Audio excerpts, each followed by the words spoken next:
That's right. We are here with Garrett Culbertson, and yes, he is Specialist Garrett Culbertson.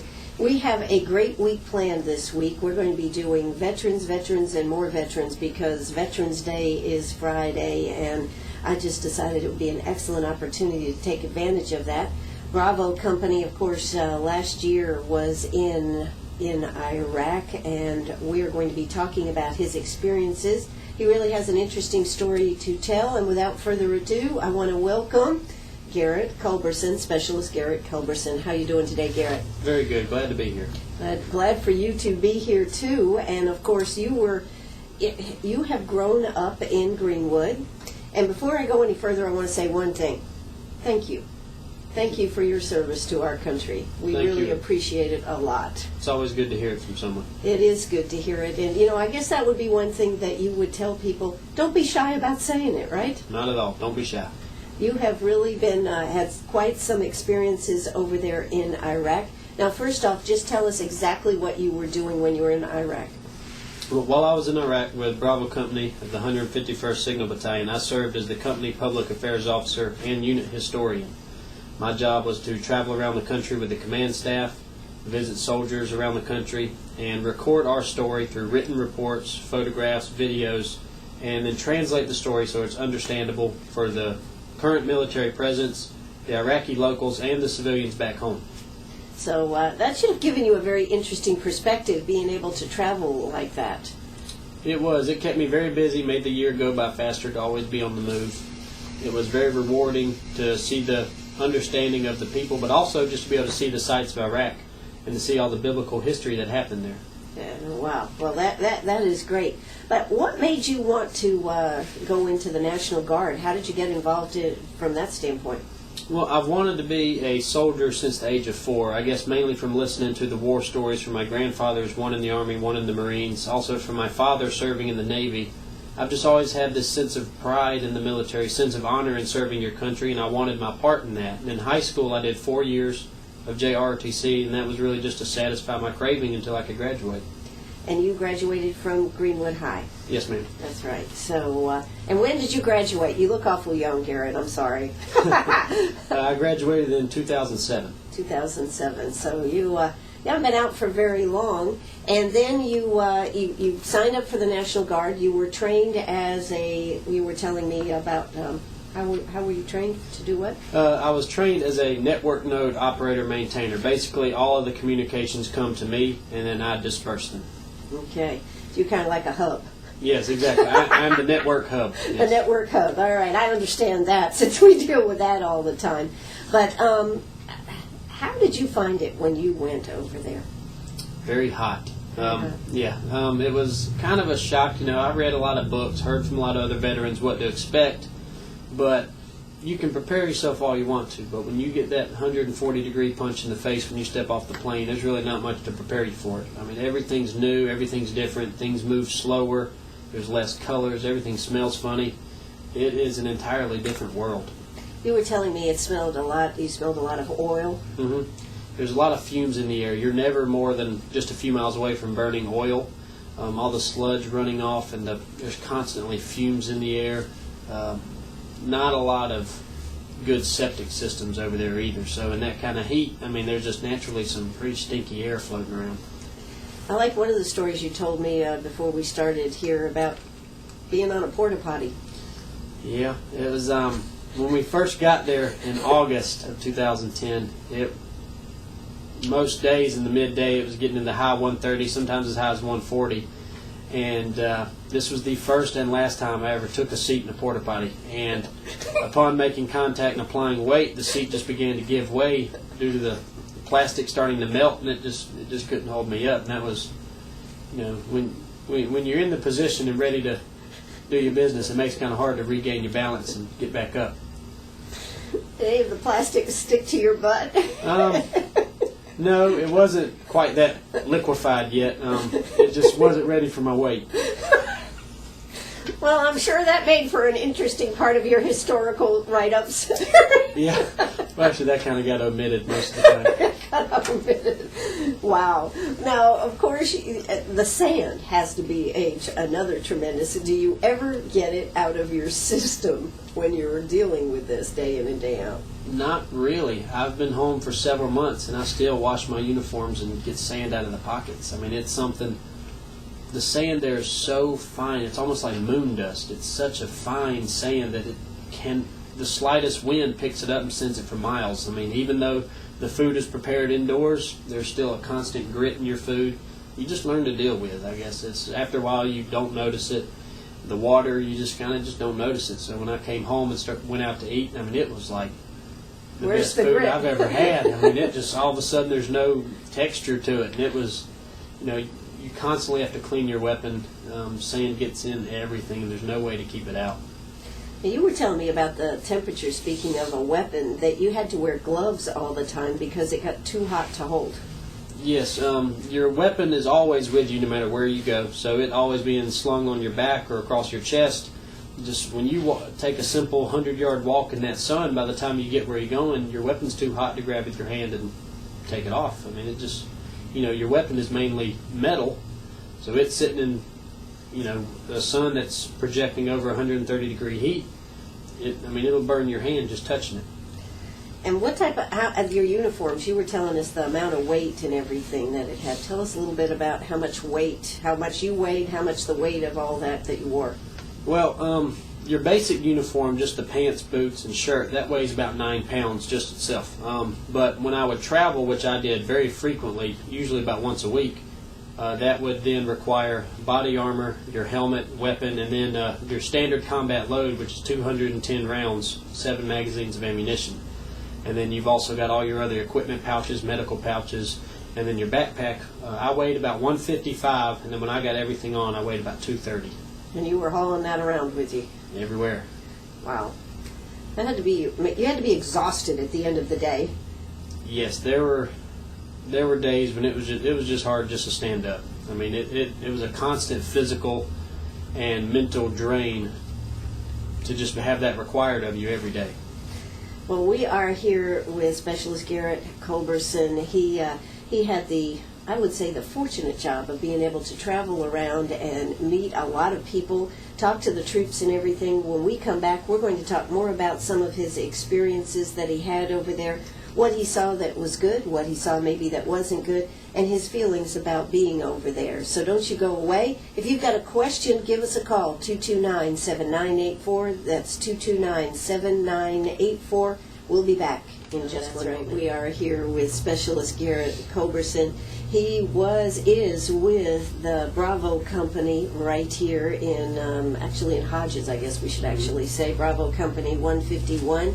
He went to Iraq a year ago, back in August, and was there 11 months. He's got some interesting experiences to talk about with us, and I'm ready to get started about talking about him. Hey, if you've got a question for him, give us a call, 229-7984. But before we go any further with that, what are you doing now that you're back here in the good old USA?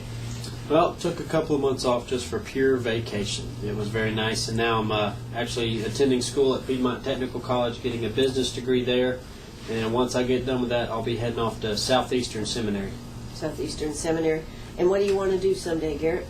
It wasn't my idea, but my life calling is actually to move to New Zealand and to plant a church there. I'm very uncomfortable with that idea, and that's how I know it's God's idea and not mine. Have you had any discussions about this? Are you sure we can't do this here in the USA? I've tried, but the only answer I get is I think they got it handled here. So they got it handled here. Yeah. So you're going to be going to New Zealand. Wow. Okay. Well, the spirit is definitely going to New Zealand here. I think that's terrific. And you said you were telling me New Zealand needs they're so diverse. Yeah, New Zealand has a huge emphasis on cultural diversity. They're very welcoming of all different types of cultures, and welcoming in so many different cultures, they just kind of lost sight of religion completely. They welcome in so many different ways of life that religion has just kind of lost their attention. And so the country is full of people who are hungry for just some kind of truth. They're starving for something they can believe in. Absolutely.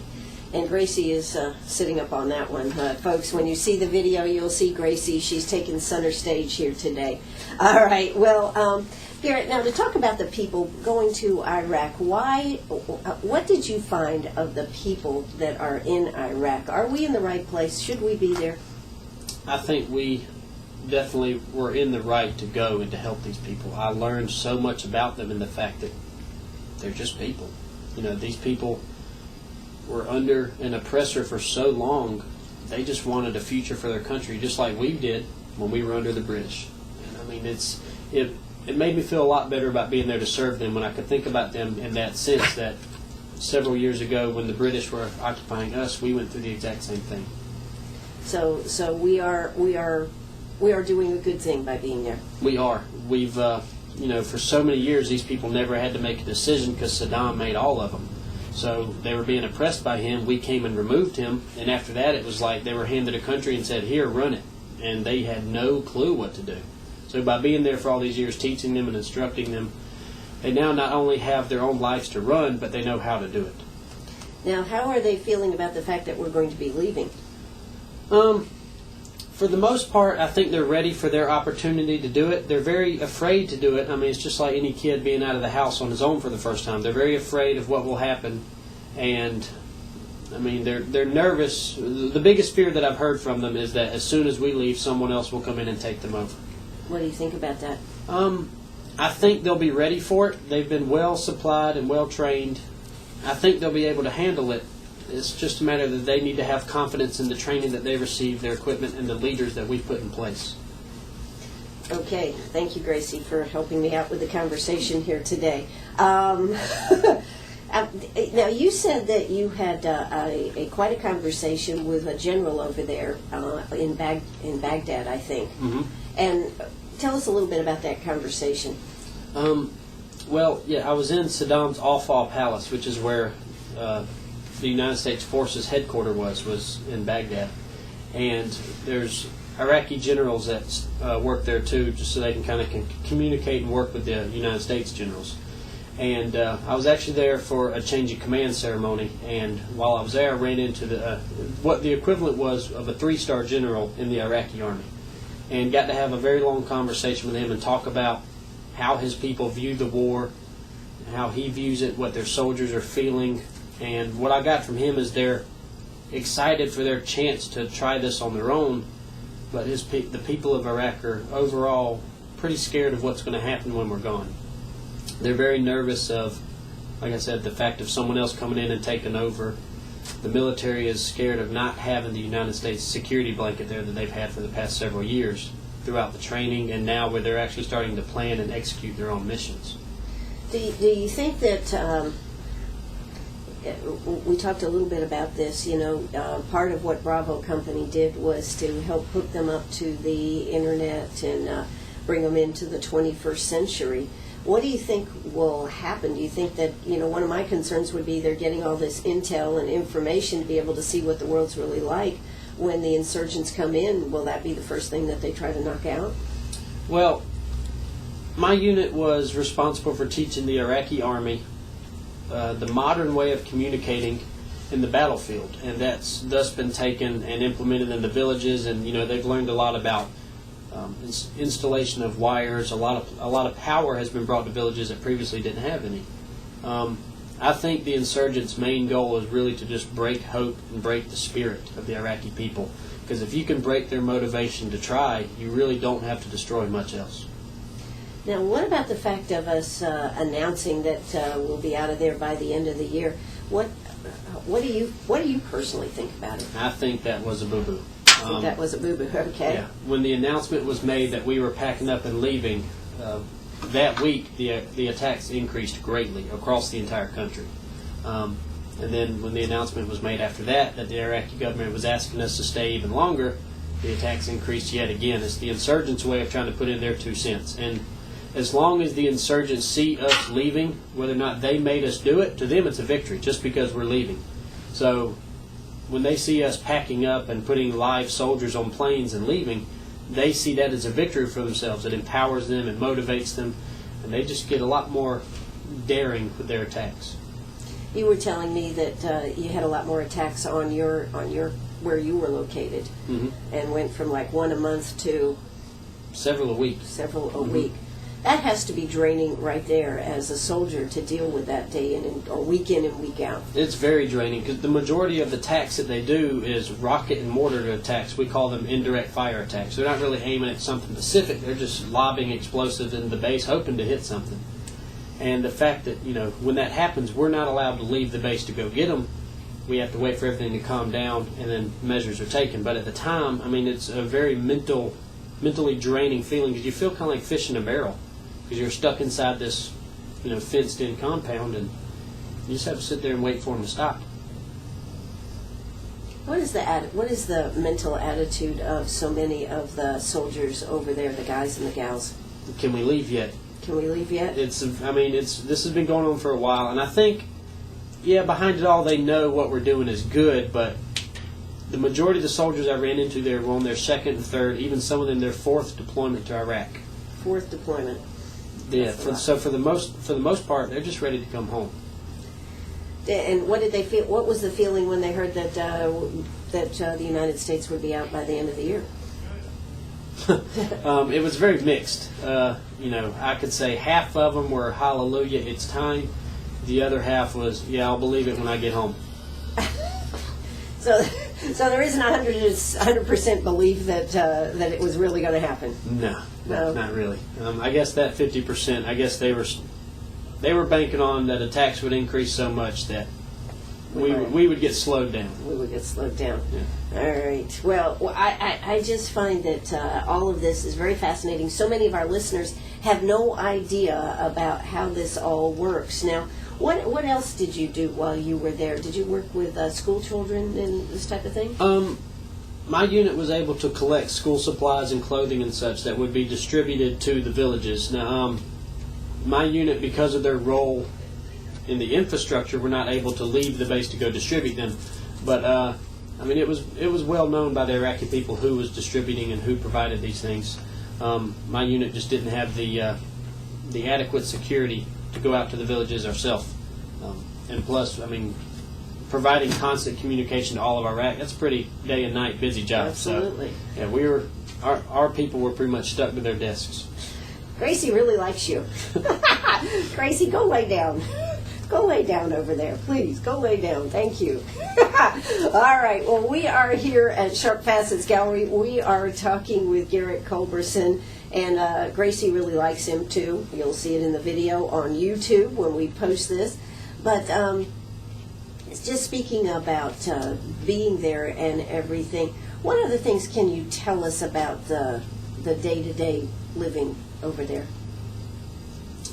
It is one of the most emotionally, physically, and spiritually draining things I've ever been through. And honestly, I do not see any way that a civilian who has never been will understand, and that's something people just need to accept and just be thankful that someone else did it. It is absolutely very draining because every day, after a couple months, you just have to reach down and find something within you that can make you go another day. But things between the heat, the sand, the little things. Like one of the things I missed the most was just being able to get a bottle of cheerwine when I wanted. That stuff like that's just not available over there. And everyone is so focused on just surviving that there's a very large lack of accountability with each other. So a lot of times you can feel very alone even though you're there with thousands of other soldiers. Yeah. It has to be mentally, the issue has to be really tough. Now, when we come back after the news, we're going to talk some more with Garrett about his experiences over there, what it's like. He had I would say, the great job, if one was going to have a job over there, the great job of being able to travel around, see lots of the troops, and be the historian for his unit. So I think that's terrific. When we come back, we're going to talk more about that. Do want to tell you right now the price of gold is up, folks. I tell you what, if you are in the market to sell, you should come see us today. Who knows what's going to happen tomorrow, but today gold is trading at $1,782. Silver is at $34.63. You know we pay the most here, and that's because we buy your jewelry. We don't just buy the gold, we buy the diamonds, we buy the silver, we buy all of it right here at Sharp Facets Gallery. So come see us today. If you've got a question, give us a call, 229-6613. That's 229-6613. News is up. We'll be back here with Specialist Garrett Andrew Culbertson. He is currently attending Piedmont Tech to obtain a business degree. He is in the Bravo company that was over there in Iraq last year. And of course, all week long, we're going to be discussing veterans and issues associated with veterans right here on Meet Me at the Diner. Since Friday is Veterans Day, I wanted to do a special tribute to all our veterans here. And to have Garrett here today is really a treasure because he's got inside experience to what was happening. Now, Garrett, you know, one of the things I know that has to be difficult is how about the communication? You talked about putting in communication lines and everything over there. How was communication between here and over there in Iraq? It was pretty regular. We have emails, which is pretty constant, and phone calls. And also Skype, which is, I think, one of the greatest things to ever happen to the modern soldier since the gun. Gun probably would be number one. Probably. Skype is in a close second. Okay. But yeah, Skype is a wonderful, free, face-to-face protocol used online where you can do a video phone call with people across the world. Now, the internet connection over there is not fantastic. There's just such a huge distance, it just can't be that great. People are blurry, constantly have to repeat yourself, calls are dropped. But it's enough to get you through another day. And what about, how about though, you were telling me how much a handwritten letter though means? Oh, it's words can't describe it. Skype is great, phone calls are great, emails are great, they'll get you through the day. But a handwritten letter or a care package, that can fuel you for weeks. What was the favorite thing that you like to get in your care package? Oh my goodness. Every now and then my mom and my girlfriend would slip a bottle of Cheerwine into my care packages, and that, on days when I could not go another day, when I could open a cold Cheerwine, and that sweet cherry bubbly goodness would just take me home, and there were no worries at that time. You said you don't realize the things that you'll miss until you're in that situation, right? Right. It's, I knew I would miss my family, and I would miss being able to go where I want and eat the food I want, but after several months, and Iraq is so dirty, you can't walk around barefoot, so you're starting to miss things like just the feel of my kitchen floor under my bare feet, the ability to have a Cheerwine whenever I want it. I mean, there's such small things that are monumental whenever you have no way of getting them.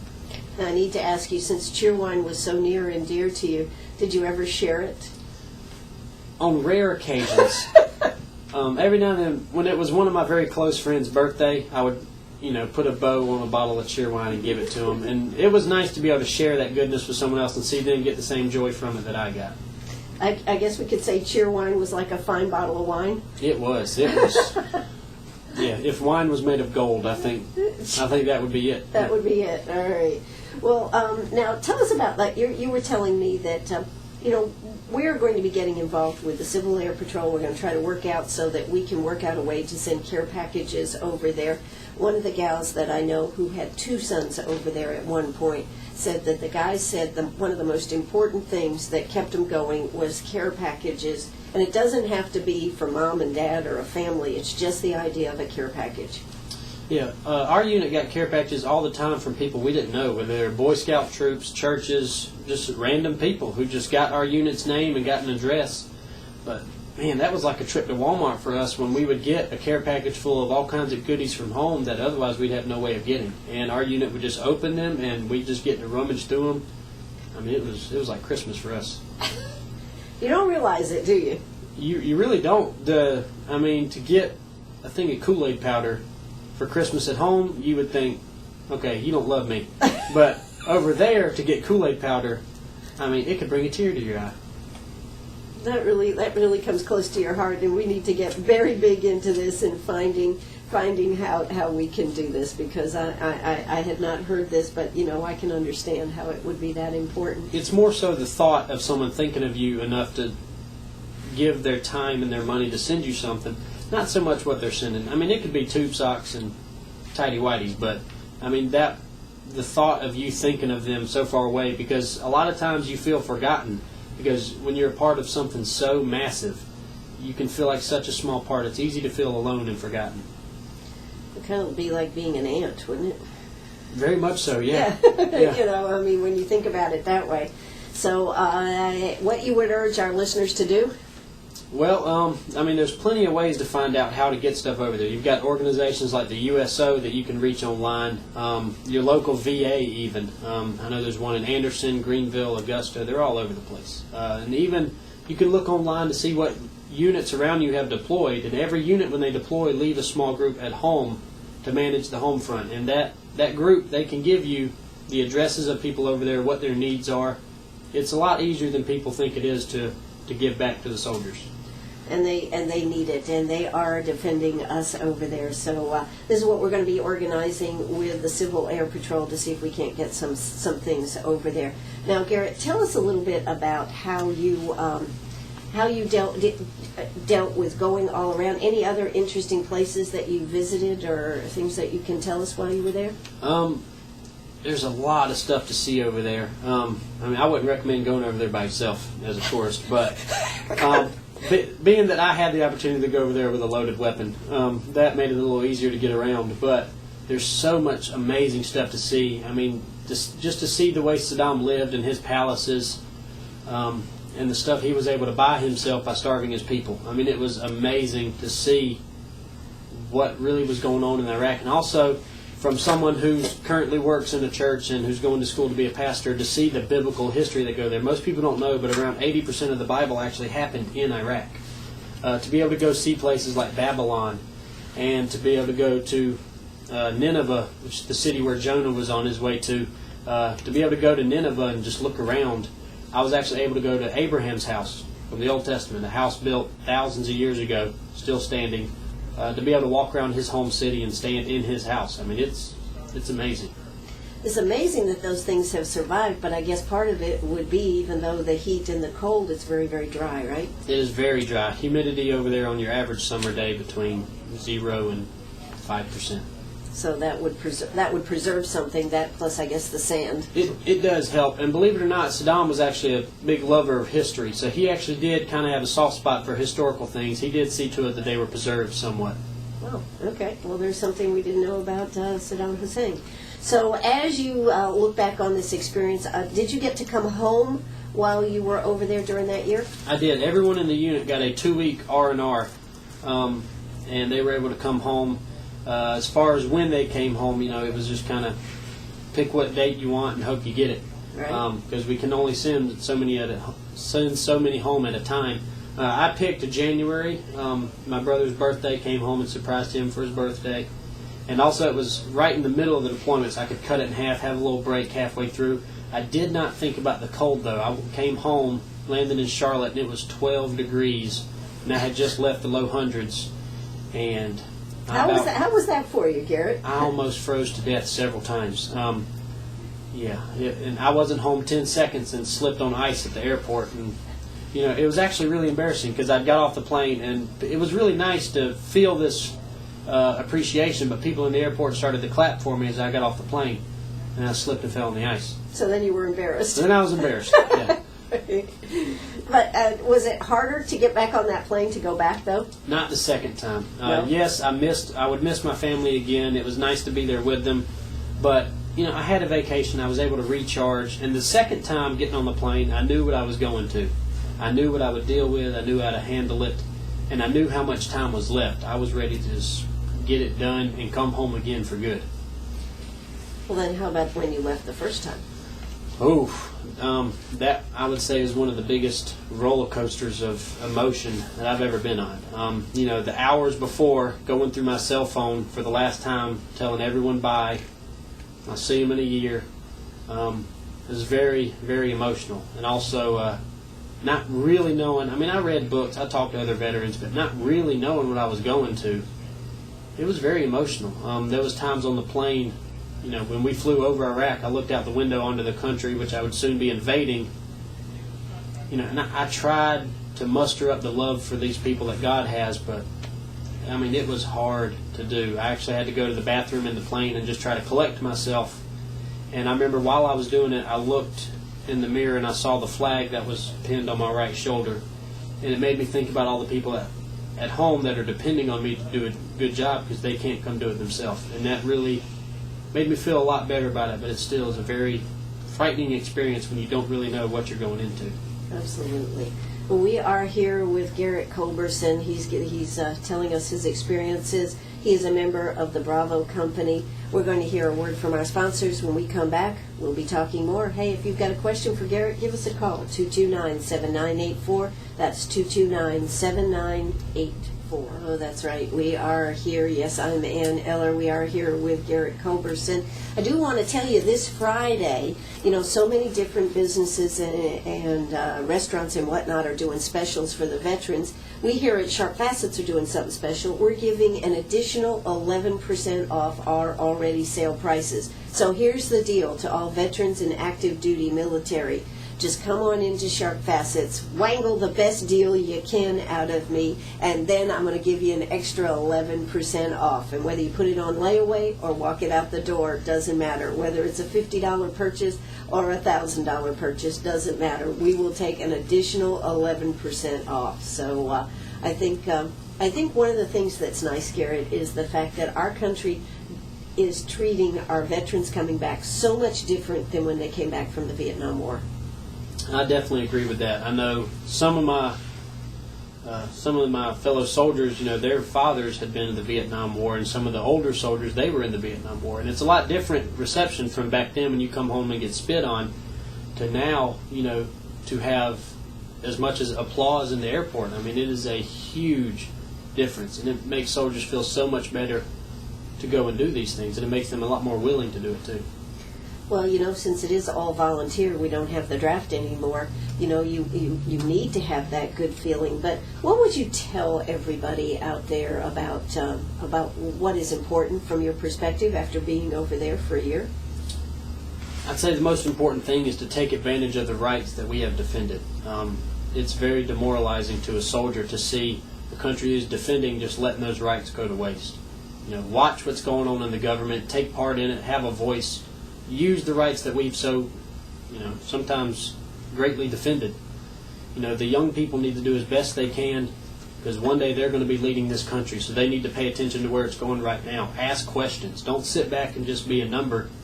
Be a part of it. Have a voice. Take part in what's going on. Inject your 2 cents. Even make a difference. Take every opportunity you can to not just live in this country, but be a citizen of it. Absolutely. And when it comes to our troops, we need to be standing up for them.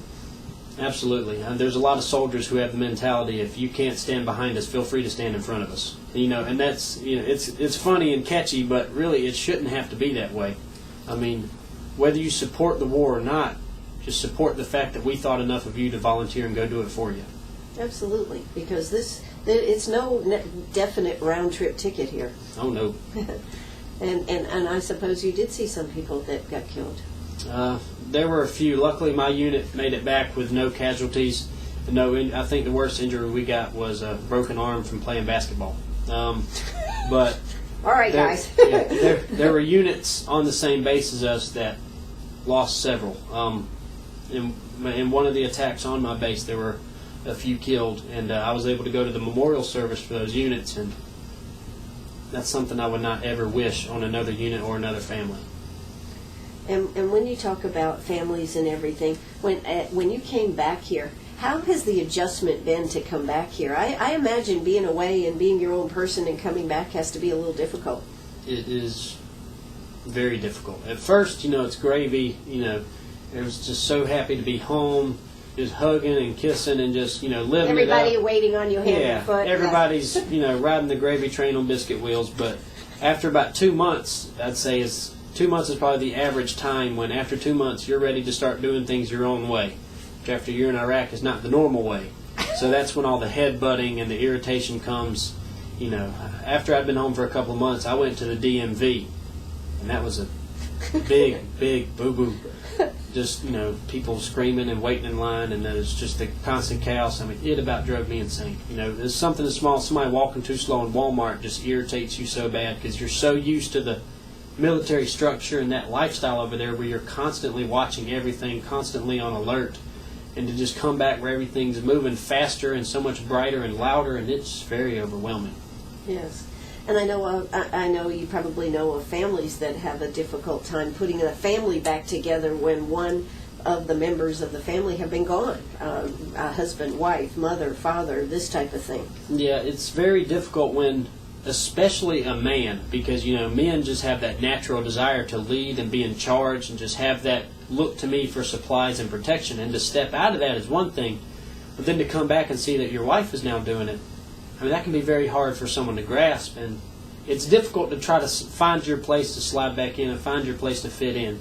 It's not saying it can't happen, there's just a lot of understanding and patience that's required on both sides, not just the families. Sure.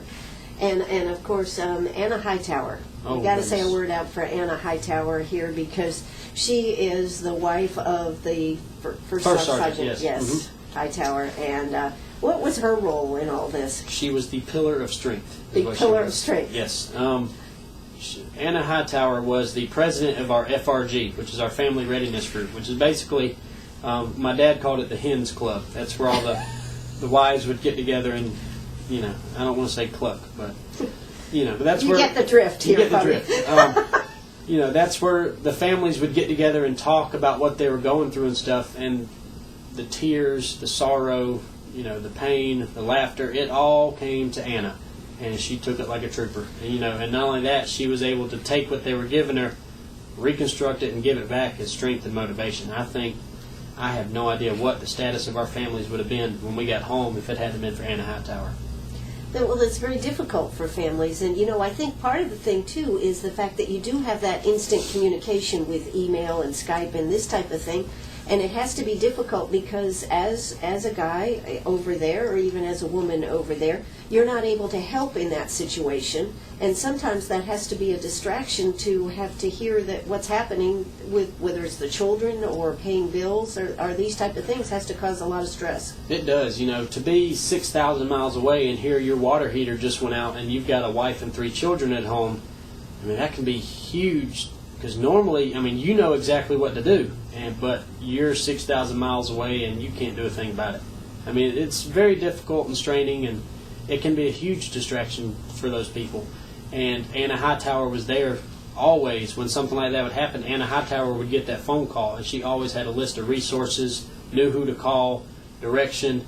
And I can't imagine the strain that she was going through, being that pillar of strength for everyone, and being her own pillar of strength for her and her 3 children while her husband and my first sergeant was deployed with us. Absolutely.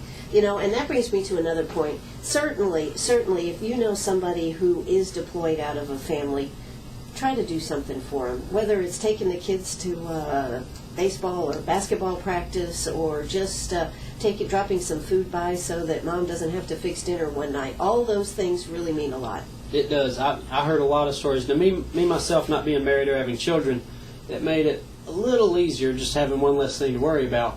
I just had a mom who, if she didn't hear from me every day, she would call the Pentagon to find out if I was okay. But, I heard a lot of stories of, spouses, coming home and their grass being cut. They have no idea who did it. That is such a huge relief. Like you said, just to have food drop by, that is a huge relief. And if you don't have the means to give to the soldiers, giving to their family is just as important. Absolutely. Well, is there anything you'd like to put out there? We're almost finished here. Is there anything you'd like to put out there to all our listeners today?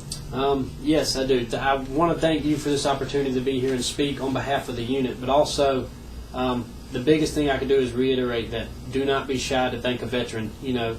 We do it as volunteers, but it is so warming to hear that someone appreciates it and to see that someone's taking advantage of it.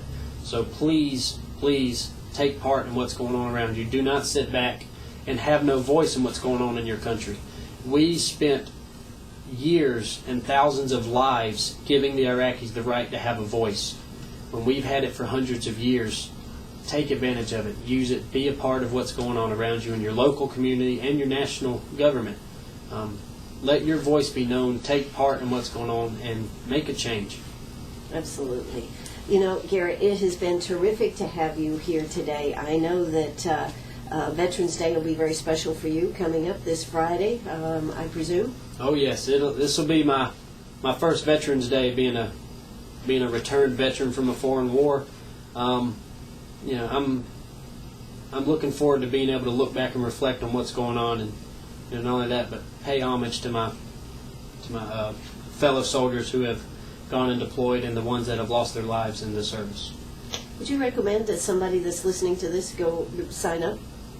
I would. I think it's an experience. Less than 2% of the American population will ever serve their country.